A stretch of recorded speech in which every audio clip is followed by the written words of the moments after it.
Release ചെയ്യാനിരിക്കുന്ന Mammootty ചിത്രങ്ങളിൽ ഏവരും പ്രതീക്ഷയോടെ കാത്തിരിക്കുന്ന ഒന്നാണ് നവാഗതനായ ഡിനോ ഡെന്നിസ് സംവിധാനം ചെയ്യുന്ന ബസൂക്ക. മലയാളത്തിലെ ആദ്യ ഗെയിം ത്രില്ലർ ചിത്രമെന്ന നിലയിൽ പ്രഖ്യാപന നാൾ മുതലേ വലിയ ഹൈപ്പുള്ള ചിത്രം മുൻപ് പലതവണ റിലീസ് പ്ലാൻ ചെയ്യുകയും പിന്നീട് പല കാരണങ്ങളാൽ റിലീസ് മാറ്റുകയും ചെയ്തിരുന്നു. അങ്ങനെ കാത്തിരിപ്പിനൊടുവിൽ ബസൂക്ക ഏപ്രിൽ 10 വിഷു റിലീസായി ബിഗ് സ്ക്രീനിൽ എത്തുകയാണ്. സിനിമയുടേതായി ഇതിനോടകം പുറത്തുവന്ന റിപ്പോർട്ടുകൾ പ്രകാരം ഇനി ചിത്രത്തിന്റെ റിലീസ് മാറ്റാൻ സാധ്യതയില്ല. കാരണം ബസൂക്കയുടെ തിയേറ്റർ ചാർട്ടിംഗ് ബിസിനസ്സുമെല്ലാം അവസാന ഘട്ടത്തിലാണ്.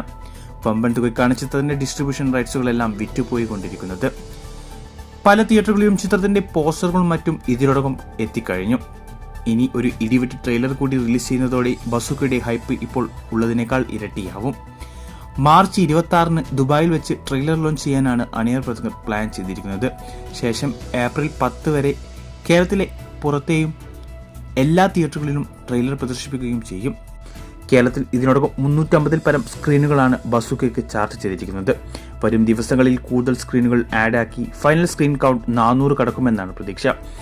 കേരളത്തിന് പുറമെ ഓവർസീസിലും ഗ്രാൻഡ് റിലീസ് തന്നെയാണ് ബസൂക്കയ്ക്കുണ്ടാവുക. മമ്മൂട്ടിയുടെ കരിയറിലെ ഏറ്റവും വലിയ ഓവർസീസ് റിലീസ് കൂടിയാകും ഇത്. കാത്തിരിക്കാം മമ്മൂട്ടിയുടെ മറ്റൊരു കിടിലൻ ചിത്രത്തിനായി.